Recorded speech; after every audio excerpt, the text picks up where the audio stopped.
2026 और 27 वाली बैच, ये मैं पहली वीडियो बना रहा हूं एसएस की चैप्टर 1 की। टेंशन मत लो, मैं पूरे साल आप लोगों को सपोर्ट दूंगा, इंग्लिश, साइंस, एसएस, मैथ, सारे सब्जेक्ट्स के अंदर। हम लोग टेलीग्राम पे एक ग्रुप बना रहे हैं जिसका नाम होगा ए आर्मी। ए आर्मी, अमित की आर्मी तो ए आर्मी। नीचे डिस्क्रिप्शन में लिंक होगा, आप वहां पे जाके टेलीग्राम ग्रुप को ज्वाइन कर लेना। आपको जो भी पढ़ाया जाएगा उसका स्टडी मटेरियल फ्री में दिया जाएगा। तो चलो हम लोग शुरू करते हैं चैप्टर 1 एसएस का। यहां पे मैं आपको डे 1 से ही इस तरीके से पढ़ाऊंगा जो आपको काम आए बोर्ड के अंदर। तो बोर्ड आपको किस तरीके से सवाल पूछती है, आपको उसका आंसर कैसे लिखना है, हम लोग डे 1 से उसी के ऊपर फोकस करेंगे। अभी यहाँ पे बोर्ड आपको एक सवाल पूछेगी कि आर्यन वर नेचर लवर, आपको इसका जवाब देना होगा। अब इसका जवाब सिंपल सा है। आर्यन जो थे वो नेचर की पूजा करते थे, वो सूर्य देव की पूजा करते थे, वो रिवर की पूजा करते थे, वो पेड़ की पूजा करते थे, वो माउंटेन की पूजा करते थे, वो एयर की पूजा करते थे, वो रेन की पूजा करते थे। इन सारी चीजों की वजह से हम बोल सकते हैं कि आर्यन जो थे वो नेचर लवर थे। अब इतने से तो आपको मार्क्स मिलेगा नहीं, तो आगे हम कुछ लाइन को और ऐड करते हैं। जब भी आर्यंस नेचर की पूजा करते थे ना, तो वो भजन करते थे। मतलब जब भी नेचर की पूजा करते थे तो वो भजन गाते थे। तो ये भी आपके दिमाग में डाल दो कि आर्यन ने ही हमें सिखाया है कि जब भी आप सूर्य देव की, वायु देव की पूजा करो तो साथ में भजन भी गाओ। अब उन्होंने और भी हमारे कल्चर को चीजें दी हैं, जैसे कि यज्ञ, जो हम आज यज्ञ करते हैं वो भी हमें किसने सिखाया है? आर्यंस ने सिखाया है। साथ साथ में उन्होंने ऐसा बोला कि जब भी आप यज्ञ करो या पूजा करो तो आपको वेदास के उच्चारण यानी मंत्र ये सब पढ़ने होंगे। यानी जब हम लोग यज्ञ करते हैं और हम लोग मंत्र का उच्चारण करते हैं तो ये सारी चीजें भी हमें किसने सिखाई? हमें आर्यंस ने सिखाई। तो यहाँ पे 3 लाइन हो गई। अब मैं आपको थोड़ा सा ये बताता हूं कि आंसर कैसे लिखना।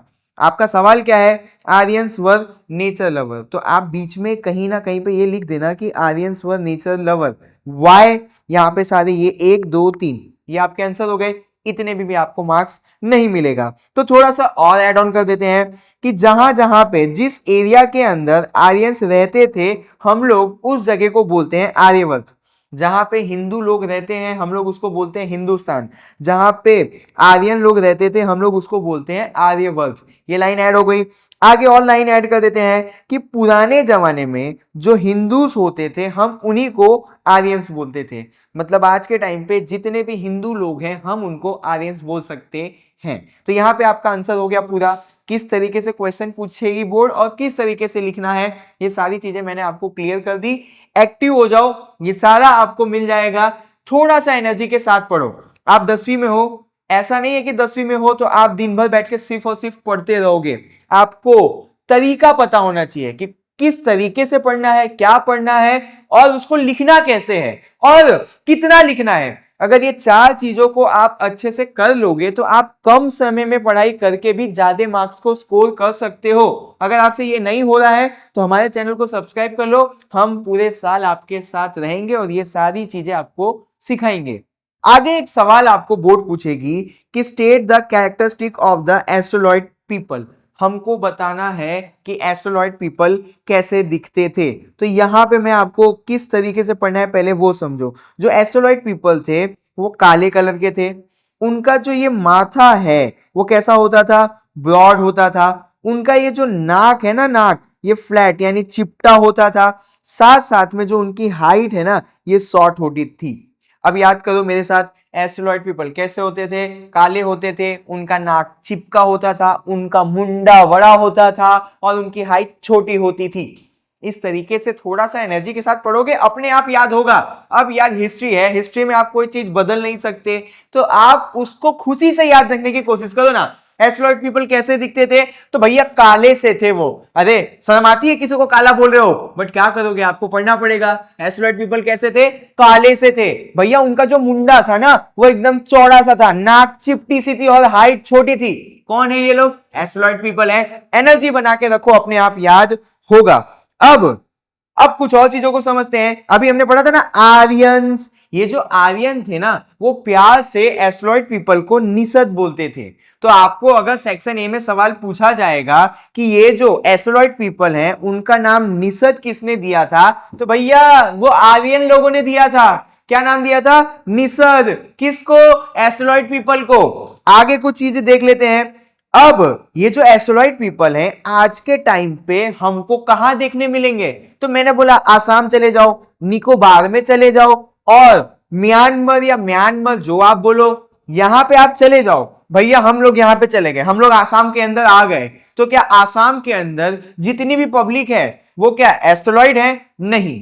आसाम में, निकोबार में, म्यांमार में या म्यांमार में, जो भी आप बोलो, म्यांमार म्यांमार में से नहीं बोला जाता, आप सही बोलो, आप अच्छे लोग हो। तो ये सारी जगहों पे हम लोगों को कोल, मुंडा और खासी ट्राइब के जो लोग मिलेंगे वो बिलोंग करते हैं एस्ट्रोलॉइड पीपल से।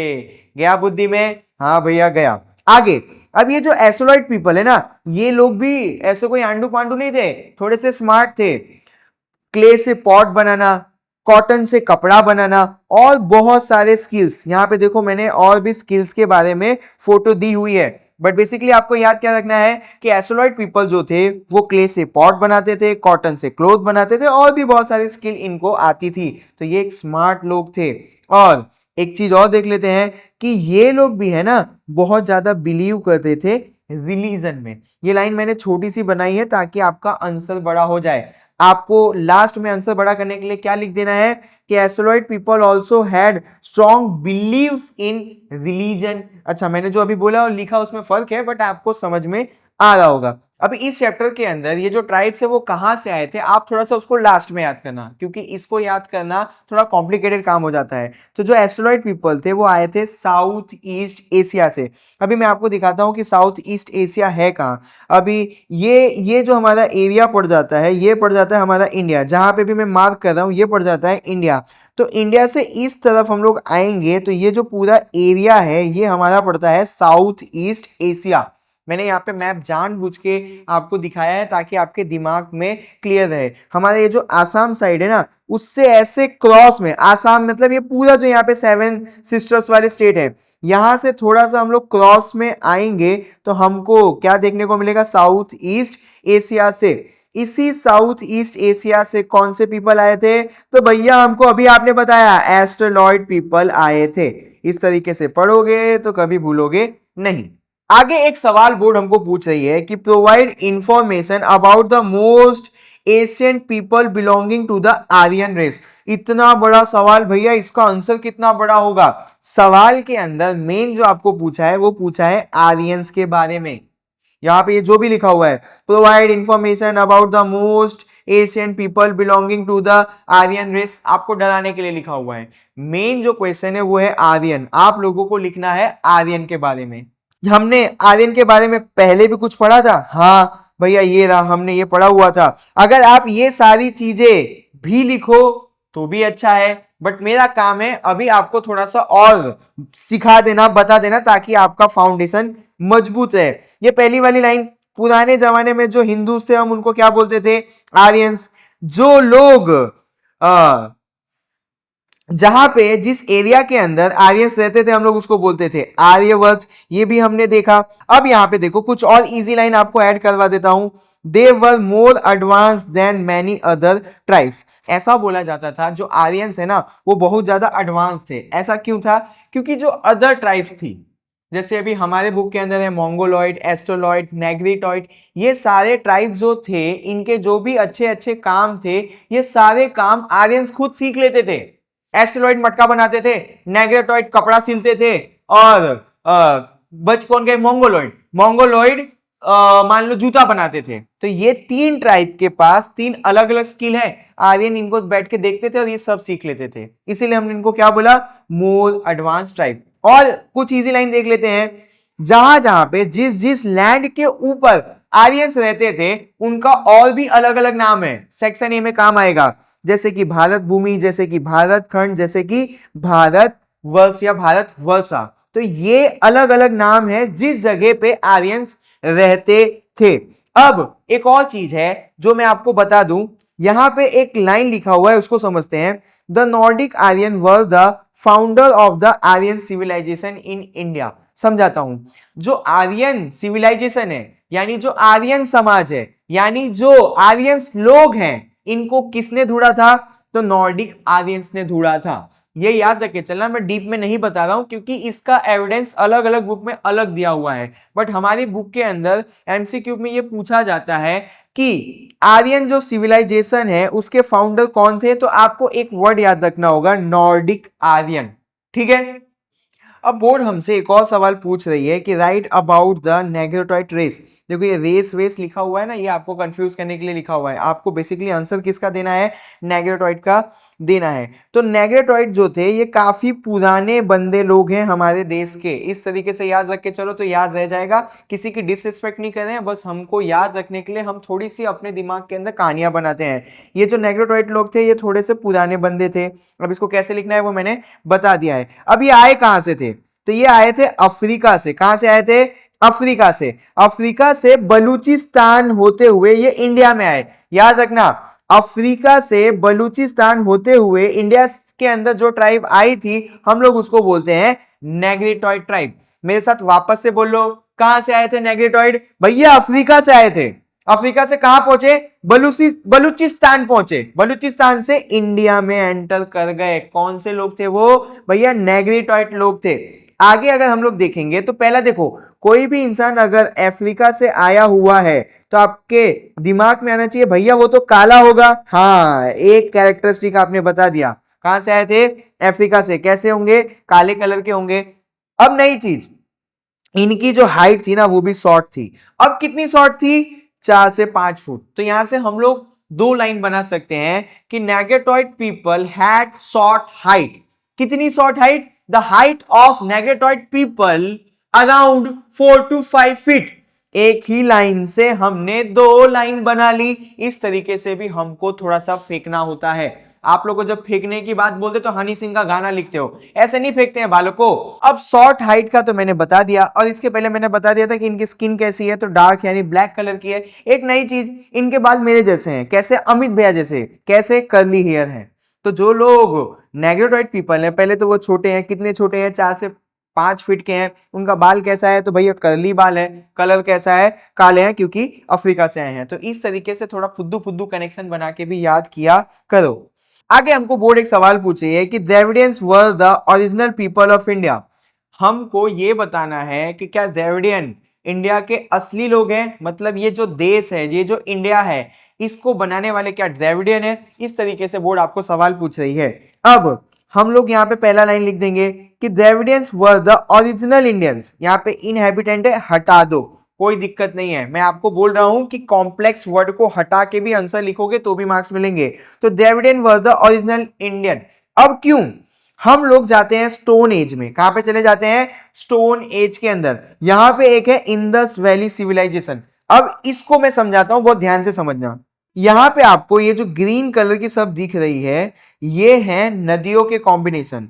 ये रहा एक नदी का स्टार्टिंग, यहां पे मैं बनाता हूं, ये है नदी का स्टार्टिंग। ये जो स्टार्टिंग है, सिंपल सी भाषा में बोला जाए तो चाइना से हो रहा है। कहां से हो रहा है? चाइना से। फिर ये नदी ऐसे ऐसे ऐसे निकल के, ये एरिया आज के टाइम पे पाकिस्तान का एरिया है। फिर यहां से धीरे धीरे ये जो नीचे है ये है अरेबियन सी। ध्यान रखना, स्टार्ट कहां से हुई? चाइना से। फिर इंडिया में एंटर करने के बाद ये घुस गई किसके अंदर? पाकिस्तान में। फिर पाकिस्तान से अरेबियन सी के अंदर मिल गई। ये जो नदी है, इस नदी को हम लोग बोलते हैं सिंधु। संस्कृत लैंग्वेज में हम लोग इसको बोलते हैं सिंधु, और इंग्लिश में हम लोग बोलते हैं इसको इंदस। क्लियर हो गया? यहां से निकली, ऐसे गुई गुई गुई गुई गुई गुई करके जाके अरेबियन सी में मिल गई। इस नदी का नाम है सिंधु, या फिर इंग्लिश में बोलेंगे तो इंदस। अब इस नदी से यहां पे देखो, 1 2 3 4 5 6, और ये खुद मिलके हो गई 7। तो हम लोग इसको नाम देते हैं सप्त सिंधु। हम लोग हिंदी में ऐसे लिखते हैं ना, सप्ताह। अच्छे से लिखते हैं, देखो, सप्ताह। तो ये जो सप्त है ना, सप्त, इसका मतलब होता है 7। तो जब भी आपको बोला जाए सप्त सिंधु, तो आपके दिमाग में फट से क्लियर होना चाहिए कि भैया बात कर रहे हैं कॉम्बिनेशन ऑफ 7 रिवर। किसकी बात कर रहे हैं? कॉम्बिनेशन ऑफ 7 रिवर, जिसको हम लोग हिंदी में बोलते हैं सप्त सिंधु। ये रही मेन रिवर, इसी मेन रिवर से ये 7 मिली हुई है, तो हम लोग ने इसको बोल दिया सप्त सिंधु। तो भैया आप इस नदी के बारे में हमको क्यों पढ़ा रहे हो? बताता हूं। इन नदियों के पास में हमारे पूर्वज रहते थे। पुराने जमाने में टेक्नोलॉजी नहीं होती थी, मोटर्स और पंप्स नहीं होते थे, तो नदियों का पानी हमारे घर तक दूर दूर तक नहीं पहुंच सकता था। तो इंसान क्या करते थे, पानियों की फैसिलिटी रह सके उनके घरों के अंदर, इसीलिए उनका घर जो होता था वो नदियों के पास ही बसाते थे। तो ये जो 7 कॉम्बिनेशन ऑफ रिवर है, हमारे पूर्वज यहीं रहते थे, तो हम लोग इसको बोलते हैं इंडस वैली सिविलाइजेशन। इंग्लिश में बोल देते हैं इंडस वैली सिविलाइजेशन। जब भी आपको इस चैप्टर के अंदर बोला जाए इंडस वैली सिविलाइजेशन, तो समझ जाना कि हमारे उन पूर्वजों की बात की जा रही है जो इन नदियों के किनारों पर रहते थे। गया दिमाग में? ठीक है। अब वापस सवाल पे आ जाओ कि द्रविडियन को ओरिजिनल इंडिया के लोग कहा गया है, तो उसका लिंक मिलता है हमको स्टोन एज से और इंडस वैली सिविलाइजेशन से। इंडस वैली सिविलाइजेशन के अंदर बहुत सारे प्रूफ मिले, जो प्रूफ किसको दिखाते हैं? द्रविडियंस को दिखाते हैं। अब प्रूफ में क्या क्या मिला होगा? जैसे कोई बोट मिल गई होगी, जैसे कोई सामान मिल गया होगा, जैसे कोई कपड़ा मिल गया होगा, तो रिसर्चर्स ने रिसर्च किया होगा और मैच किया होगा किसके साथ? द्रविडियन लोगों के रहन सहन के साथ, कि वो जिस तरीके से अभी हमको पता चला कि द्रविडियन लोग थे, अब वो द्रविडियन लोग कैसे बोट बनाते हैं, तो ये बोट मिला कहां से? इंडस वैली सिविलाइजेशन से। तो हमने जो पढ़ा था उसको मैच किया किसके साथ? द्रविडियन के साथ, तो मैच हो गया। तो मतलब इंडस वैली सिविलाइजेशन के आसपास जो लोग रहते थे वो किससे बिलोंग करते थे? द्रविडियन से। ये हमको ये सारे फॉर्म के अंदर एविडेंस मिला है। अब आगे, जो द्रविडियंस थे ना, वो नेचर की पूजा करते थे, साथ साथ में वो माता और पिता की भी पूजा करते थे। जैसे आज हम लोग पापा को देवता मानते हैं और मम्मी को देवी मानते हैं, तो ये कॉन्सेप्ट हमें द्रविडियन ने सिखाया है। अब आप कभी भी मम्मी पापा को देवी देवता बोलो तो दिमाग में अपने डाल लो कि ये जो कॉन्सेप्ट है हमें किसने सिखाया? द्रविडियन ने सिखाया। जब हम लोग आरती करते हैं तो उसमें अगरबत्ती और लैंप का इस्तेमाल करते हैं, तो ये जो ट्रेडिशंस है ये भी हमें किसने सिखाया? द्रविडियन ने सिखाया। तो जब भी आप आरती करो तो मम्मी पापा को बताओ कि मम्मी पापा एक पुराने ट्राइब से जिसका नाम है द्रविडियन, उन्होंने ही हमें आरती करते समय अगरबत्ती और दीप का इस्तेमाल करना सिखाया है। अब आगे, जो ये जो द्रविडियन लोग थे ना, वो इंटरकास्ट मैरिज का भी कल्चर चलाते थे। जैसे मान लो मैं चौधरी हूं, मैंने किसी शर्मा की लड़की से शादी कर लिया, तो मेरा कास्ट है चौधरी और उस लड़की का कास्ट है शर्मा, तो दो अलग अलग कास्ट के लोगों की शादी होती है, तब हम लोग उनको बोलते हैं इंटरकास्ट मैरिज। तो ये जो इंटरकास्ट मैरिज का सिस्टम है, ये द्रविडियन अपने कल्चर के अंदर चलाते थे। अब यहाँ पे एक वर्ड आएगा मैट्रियार्चल। इस वर्ड का मतलब क्या होता है कि जो वुमेन्स होती है ना, वो भी डोमिनेट करती हैं, मतलब घर के जो फैसले होंगे, समाज के जो फैसले होंगे, समाज के अंदर जो ताकत, जो पावर, जो इज्जत मेल को मिलती है वो फीमेल को भी मिलेगी। मतलब मेल और फीमेल दोनों एक हैं, मेल और फीमेल दोनों डोमिनेट करेंगे, मतलब दोनों का हक है, दोनों ही मजबूत हैं। ऐसे सिस्टम को हम लोग बोलते हैं मैट्रियार्चल सिस्टम। तो द्रविडियन जो थे औरतों की काफी इज्जत करते थे और उनको डोमिनेट करने का हक देते थे। तो इसके लिए एक वर्ड है मैट्रियार्चल सिस्टम। कहीं पे भी सेक्शन ए के अंदर देखो मैट्रियार्चल, तो फटाक से द्रविडियन पर टिक लगा देना। आगे अगर हम लोग बढ़ेंगे तो यहाँ पे द्रविडियन के पास स्किल थी, क्या बनाने की? बोट बनाने की, वीविंग करने की, स्पिनिंग करने की और कपड़े को डाई करने की। तो ये उनके कुछ स्किल हैं, इसको भी ध्यान में रख लो ताकि सेक्शन ए में आपको पता चल सके। तो भैया अगर आज हम लोगों को द्रविडियन लोगों को देखना है तो हमको कहां जाना पड़ेगा? जो इंसान तमिल, तेलुगु, कन्नड़ा, मलयालम लैंग्वेज बोल रहा है, बेसिकली वो लोग किससे बिलोंग करते हैं? द्रविडियन से बिलोंग करते हैं। अब ऐसा नहीं है कि मेरे को तमिल लैंग्वेज आ जाए तो मैं द्रविडियन कहलाऊंगा। उनके पूर्वज से लेके पुराने पुराने बहुत सारी पीढ़ियों ने कौन से लैंग्वेज बोले होंगे? तमिल, तेलुगु, कन्नड़ा, मलयालम। तो वो किससे बिलोंग करेंगे? द्रविडियन लोगों से बिलोंग करेंगे। तो ये भी मैंने आपको करवा दिया। आगे बढ़ते हैं। How can we say that it teach us our way of life? Question देखो बोर्ड ने कैसे घुमाया। How can we say that it teach us our way of life? हम कैसे बोल सकते हैं कि कौन सी ऐसी चीज है जो हमें जिंदगी जीना सिखाती है?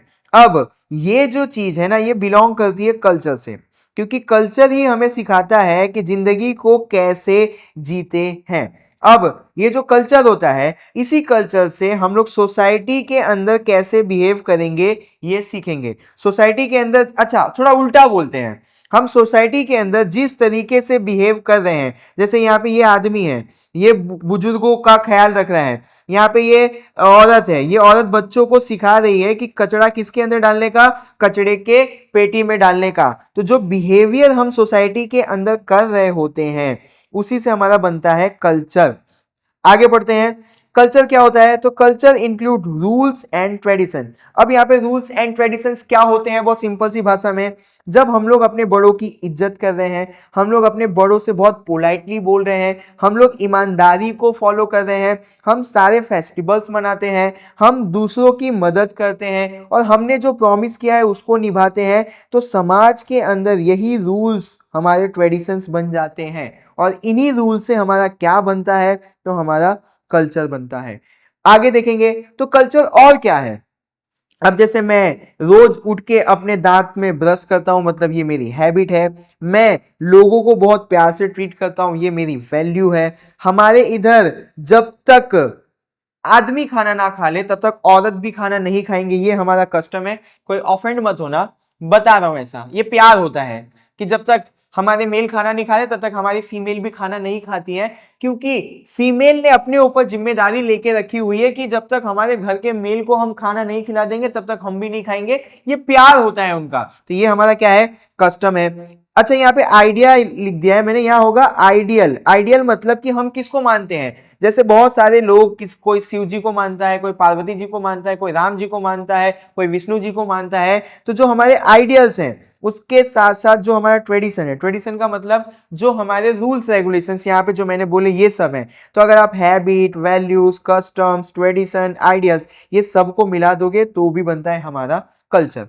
आगे यहाँ पे देखो, कल्चर हमको कैसे जीना सिखा रही है। अगर हम लोग कल्चर को फॉलो करेंगे तो हमारी लाइफ बेटर हो जाएगी। कैसे? अगर हम समाज में एक दूसरे के साथ मिलके रहेंगे तो पीस एंड हार्मनी बनी रहेगी। अगर हम हमारे घर में सबको एक साथ लेके चलेंगे तो स्ट्रॉन्ग रिलेशन बनेगा घर के अंदर। अगर कोई भी चीज समाज के अंदर गलत हो रहा है, हम साथ में रहेंगे तो समाज में कॉपरेशन बनेगा। अगर ये सारी चीजें हो रही होगी तो एक समाज आगे बढ़ेगा और वो खुश रहेगा। तो हम लोग यहाँ से बोल सकते हैं ना कि हमको कल्चर जीने का तरीका सिखाता है, क्योंकि ये जो चीज आपने सब कुछ देखा, जैसे हमारा सोसाइटी के अंदर बिहेवियर, लोगों की इज्जत करना, फिर हमारी जो हैबिट्स हो गई, मल्टीपल चीजों से मिलके हमारे रेगुलर जिंदगी बनती है। और इसी रेगुलर जिंदगी के कॉम्बिनेशन को हम एक वर्ड में कल्चर बोलते हैं। तो हम बोल सकते हैं कि कल्चर हमको जीने का तरीका सिखाता है। आगे अगर हम लोग देखेंगे तो यहाँ पे एक बड़ा सा क्वेश्चन बोला गया, how can we say that it teach us our way of life, explain India's land of Asian culture. अरे भाई समझना, यहाँ पे जो आपने कल्चर पढ़ा वो तो कल्चर ही लिख देना होगा जो पीछे पढ़ा। अगर क्वेश्चन इस तरीके से पूछ रहा है तो जो आपने पीछे पढ़ा उसको भी तो लिख के आंसर बना सकते हो। बार बार अलग अलग चीजों को क्यों याद करते हो? जो मैंने पीछे पढ़ा है वो किससे रिलेट कर रहा है? कल्चर से। बट वहां पे सवाल पूछने का तरीका अलग था, यहां पे सीधा बोल दिया नहीं, यहां पे भी वही सवाल है बट मिक्स करके बता दिया। आगे का सवाल देखो, explain India is a land of Asian culture. अच्छा, अगले सवाल पे आते हैं। हमारा जो धर्म है उस धर्म के अंदर हम लोग नदी को लोक माता बोलते हैं। तो क्वेश्चन कैसे पूछ लेगी board? We regard river as a lok mata. इसका जवाब हमको देना है। देखो मैं इसका जवाब यहां से दे देता हूं। अगर हमको पीने का पानी चाहिए तो हमारे घर में कहां से आती है उसकी सप्लाई? नदी से आती है। अगर एक किसान को खेती करना है उसके लिए भी पानी कहां से आता है? नदी से आता है। हम लोगों को इलेक्ट्रिसिटी जनरेट करनी है तो हाइड्रो पावर प्लांट हम किस पे लगाते हैं? नदी के ऊपर बनाए गए डैम के ऊपर। अगर हम लोगों को माल सामान इधर उधर पहुंचाना है तो शिप से ट्रांसपोर्ट हम लोग कर रहे हैं किसके ऊपर? नदी के ऊपर। अगर नदियों से पानी हमने अपने खेतों तक पहुंचाया तो जो हमारे खेत हैं, वो लैंड है, वो फर्टाइल हो जाएंगे। बिना पानी के हमारे देश के अंदर क्रॉप नहीं उग सकता, मतलब हमारी लैंड की फर्टिलिटी नहीं बन सकती अगर पानी नहीं होगा। तो पानी आता कहां से है? नदी से आता है। तो इन सारी इंपॉर्टेंस की वजह से ही हमने नदी को लोक माता का दर्जा दिया हुआ है। अब यहाँ पे आपने एक तरफा देख लिया। पहले जमाने में लोगों को पॉटरी बनानी होती थी, मटके बनाने होते थे, तो वो जो मट्टियां हैं वो कहां से लेके आते थे? नदियों के किनारे से। पुराने जमाने में लोगों को अपना घर बनाना होता था, तो घर के ऊपर जो वो प्लास्टर करते थे उसके अंदर भी वो किसका मदद लेते थे?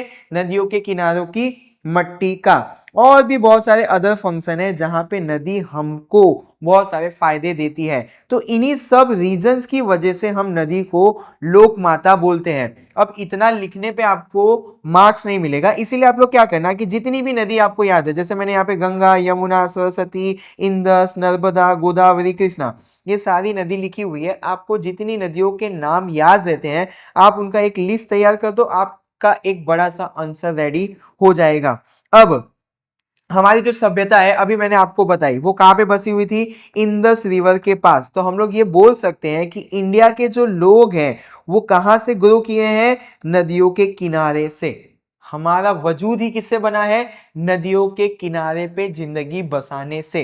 इसीलिए हमने नदी को माता बोला। तो यहां पे मैंने आपको किस तरीके से आंसर लिखना है उसका भी एक आइडिया दे दिया।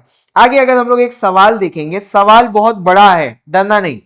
The people of India have been environment lovers since ancient time। क्या हम लोग एनवायरमेंट को प्यार करते हैं? आप बोलोगे हाँ। तो आपका एक वेजिटेशन वाला, वेजिटेशन ही है, हाँ वेजिटेशन वाला एक टॉपिक है, वहां से ये सवाल बनाया गया है। सवाल क्या है? The people of India have been environment lovers since Asian time. हम प्राचीन समय से एनवायरमेंट को बहुत प्यार करते हैं। किससे कनेक्शन है? वेजिटेशन का। किससे कनेक्शन है? वेजिटेशन से। तो जो वेजिटेशन का आंसर होगा वही हमको इसके अंदर लिखना है। अभी इसका आंसर कैसे बनाया मैंने? India have loved plant and tree since Asian time. प्राचीन समय से ही हम लोग पेड़ पौधों से, ट्री से बहुत प्यार करते हैं। Peoples, animals, birds depend on tree for life. हम खाने के लिए, हम हो या जानवर हो, खाने के लिए डिपेंड किसके ऊपर करते हैं? ट्रीज के ऊपर करते हैं। अब पीपल, बनियान, तुलसी, क्या ये पेड़ों की हम पूजा करते हैं? क्या हम वर्शिप करते हैं? तो हाँ। आगे, इंडिया के पास बहुत सारे फार्म्स है, फॉरेस्ट है, हर्ब्स है, मेडिसिनल प्लांट्स है। बेसिक मैंने यहाँ पे लिस्ट ही बनाया है कि इंडिया के अंदर अगर आप एनवायरमेंट के अंदर जाओगे तो क्या आपको farm, forest, herbs, medicinal plant देखने को मिलेंगे? हाँ भैया देखने को मिलेंगे। क्या ये प्लांट्स हमको खाना देते हैं? हाँ भैया खाना देते हैं। क्या हमारे देश के अंदर पीपल, बनियान और तुलसी की पूजा होती है? हाँ भैया होती है। क्या हमारे देश के अंदर या पूरी दुनिया के अंदर नीम, एलोवेरा, हल्दी, आंवला, ये सबको मेडिसिनल प्लांट के तरीके से यूज किया जाता है? हाँ भैया किया जाता है। तो मैंने यही सारी चीजों को तो आंसर में लिख दिया। इतना आसान है आंसर बनाना। जो चीज आप आसपास देख रहे हो उसको ऑब्जर्व करो, एब्जॉर्ब नहीं, ऑब्जर्व करो और लिख दो, आपका आंसर रेडी हो गया। हर चीज बैठ के रटने की जरूरत नहीं है।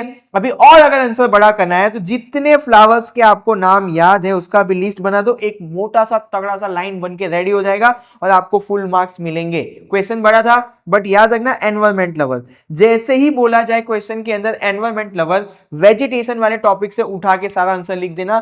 110% सही आंसर लिख रहे हो। आगे, discuss landscape as component of India's natural resource. अच्छा देखो, लैंडस्केप होता क्या है उसको मैं आपको बहुत प्यार से समझाता हूं। ये जो लैंड का शेप है क्या वो डिफरेंट है? हाँ भैया। ये जो एरिया आप यहां पे देख रहे हो, ये एरिया क्या ब्यूटीफुल है? हाँ भैया।